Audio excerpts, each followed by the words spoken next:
They hit him on the head. They hit an older man with a stick on the head, and they run away.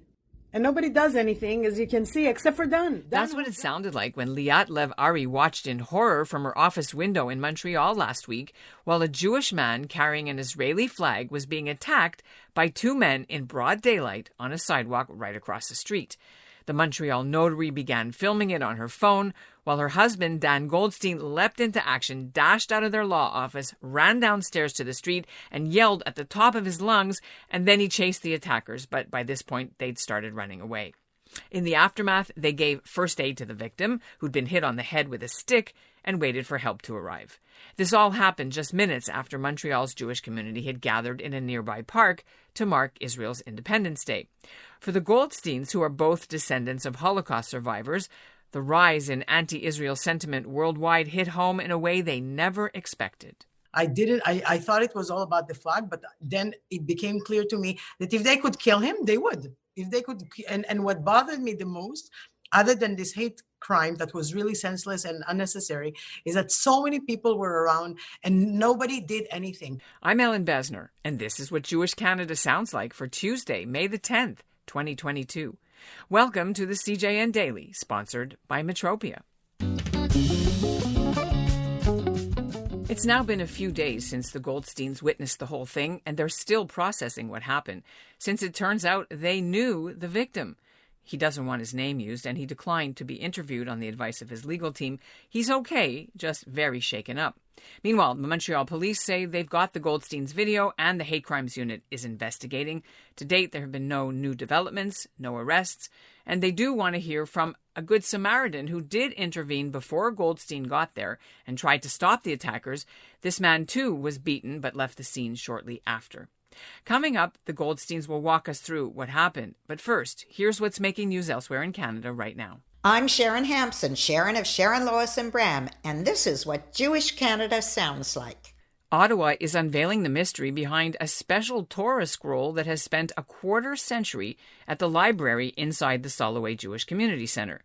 The Torah scroll is one of over 1,000 scrolls from the Holocaust, which the Nazis looted from Jewish communities during the Second World War, but then actually saved these on orders from Hitler in Prague, now in the Czech Republic. Many years later, these scrolls were brought to England and are now loaned out permanently to congregations around the world. But the new librarian at the JCC says she wasn't aware of the background, so she's organized a series of webinars with a scribe who restores the scrolls and with the Memorial Trust, which keeps track of all of them. In Canada, there are about a dozen of these Czech Holocaust scrolls at synagogues, including at Vancouver's Temple Shalom, in Kingston's Ir HaMelech, and at the Adath Israel in Toronto. And we've put more information in a link in our show notes.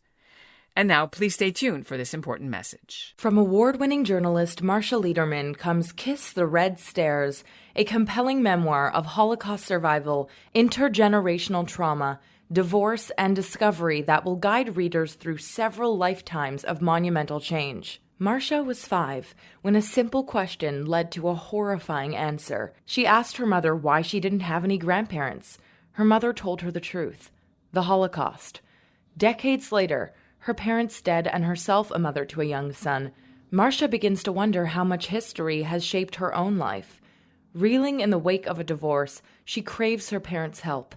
But in their absence, she is gripped by a need to understand the trauma they suffered, and she begins her own journey into the past to tell her family's stories of loss and resilience. Kiss the Red Stairs, available now wherever books are sold.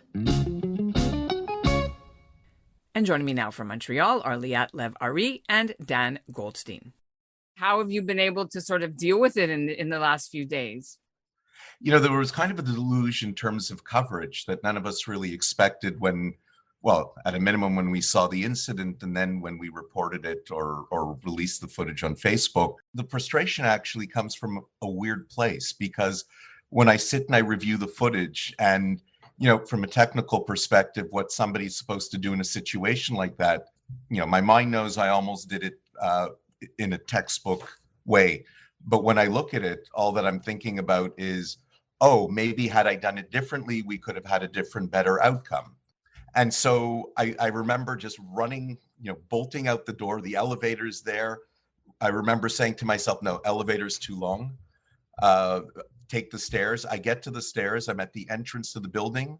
I burst through and I shout at the top of my lungs, "They're assaulting this man. Somebody call the police." And I knew that you make a lot of noise, an assailant is going to start running away. And that's the exact moment they took flight and started running. And you see in the video, I'm the guy in the black and yellow tracksuit running. I'm running after them. But of course, to get to them, by that point, I had to cross St. Catherine Street, which isn't the street with the least amount of traffic. And yeah, and we called the police. I guess we did what one could say was administer first aid, in that we looked him over. There was a little blood on one of his on one of his cheeks. He asked for an ice pack because he had a bump on his head that you can see. But where I was going with all of this is in terms of looking at the footage, and now we're a couple of days later. It's, the right thing to do was to go in and do whatever it takes to chase them off, because I'm not going to take on these two 20-year-olds who are 30 years my junior. But you're sitting and you're looking at it and you're saying, well, had I gone in more stealthily, quieter, could I have, could I have taken him from behind unexpectedly? And it's like, it just keeps on going on in your mind. Could you have done something more? And it makes it difficult thinking that they got away with this.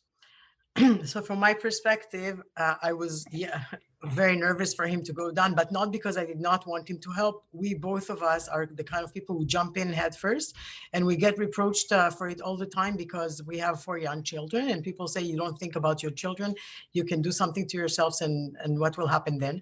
But we don't care. We've been like that always, and we will continue to be like that. So Dan has military training and I have police training, and we're both but what he missed when I was taking the video is that one of the younger guys bent over and took something that later, I didn't know if it was a rock or a stick, but he hit him in the head, and you can hear my gasping at the video. So I do want to say that I don't think, as a general rule, people know how to respond in these situations. I don't think it was bad faith. I don't necessarily think it was indifference with respect to a lot of the people. I do know that there was another call that was made to the police, so somebody else did report it. And of course, we see this other person physically intervening and then getting whacked with the stick a few times. So somebody else did put himself in harm's way for the sake of rescuing the person with the flag. Mm-hmm. And were you physically at all hurt, Dan? No, I mean, all that hurt is I'm 48. I'm out of shape. I'd had COVID 16 days before, and I was absolutely wrecked. Breathe. Yeah, I was, for 2 days I couldn't breathe. But we are just very grateful that it ended like that, because it could have been very different. But so tell me. Oh, sorry, go ahead. Yeah, go ahead. No, you go ahead. There are a bunch of media outlets that have asked me questions, and there's one thing I've almost been disappointed that hasn't been asked of me. How did the fact that this was an anti-Semitic hate crime going on underneath me affect me in all of this? And obviously, I was getting there. Oh, you were. So ask the question. I was getting there. It's fine. I mean, this is Canadian Jewish news, right? So we're getting there. and because obviously it does affect me very differently when I see a Jewish hate crime. My mother's family was from Poland. I'm the product on that side of a second family. My grandfather lost his first family. On the other side, where we're from Belarus and Ukraine, basically there were 3 generations where there were only women in the house because the men had all died in anti-Semitic incidents. My pogroms, not always pogroms, but two of the 3. My grandfather was effectively the first husband to have lived out his natural life, and so it affects you in that regard. But at the same time, had we witnessed any type of crime being committed down there, we wouldn't have reacted any differently. Had 2 people been assaulting somebody carrying a Palestinian flag, we would have been down there. We would have been recording it just the same, because there's no place for these random acts of violence for people simply identifying with some kind of ethnicity or nationality. I also am a granddaughter of Holocaust survivors. And for us to be put in this situation is Very bad all the way, but especially now. It was around Yom HaShoah. Our daughter has a podcast that she started last week about interviewing Holocaust survivors. It's last year. We live in this house daily with Holocaust stories from her podcast, and it's just shaking us to the core that all those people, they say we were experienced anti-Semitic attack, and people told me go to the other side because you're Jew, and like we live it and relive it every day. And to see that somebody's attacked for just carrying peacefully a rolled Israeli flag, it was just really beyond. And was anything Jewish or anti-Semitic said, or was it not clear? Not as far as we know. We don't know. It was just donne-nous le drapeau. And what do your kids think about this? What's the reaction been among your community and your family? So our children were very scared to hear that. First of all, that it's happened, and if everything is okay and everybody's okay. They're not surprised that we're jumping in because, like I told you earlier, we always jumping into any situation, and they are used to it. But we don't want to let hatred go unnoticed. We don't want to let hate crimes against Jewish community unnoticed. We're not going to sit like bystanders on the side and not do anything. For us, this is our moral obligation. This is our legal obligation and our civic obligation. However, I think there's an interesting story to tell. Yesterday, my daughter celebrated her birthday, and she invited a whole bunch of friends downtown to eat in a restaurant. And as she's getting herself all prepared, she's putting on her Magen David. And Liat says to her, "I'm not so sure you should be wearing a Magen David if you're going downtown." And I said to her, after what happened, you put it on, but if anybody tries to grab it from you, you just let them take it, which is what you should always do in those situations. Give them what they want and run away. I'm just happy nothing happened to anybody else, and it was okay. This happened in France. This happened elsewhere. It doesn't happen in Canada, and now it exactly. Does. And I don't want Canada to become France. And that's what Jewish Canada sounds like for this episode of the CJN Daily, sponsored by Metropia. Integrity, community, quality, and customer care.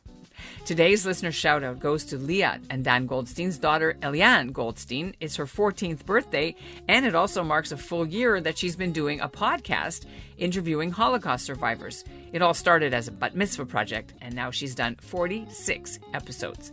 So we'll end the show with a clip from her latest, and we put a link to follow her in our show notes.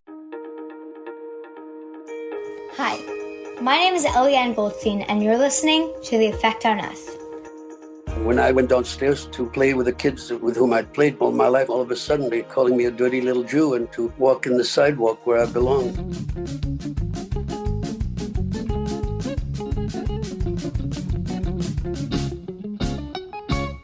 This episode has been brought to you by Looking Back, Moving Forward, 160 Years of Jewish Life in BC. Published by the Jewish Museum and Archives of British Columbia for their 50th anniversary, this elegant volume is a once-in-a-generation collection of Jewish life and history throughout the province. Order your copy today at jewishmuseum.ca.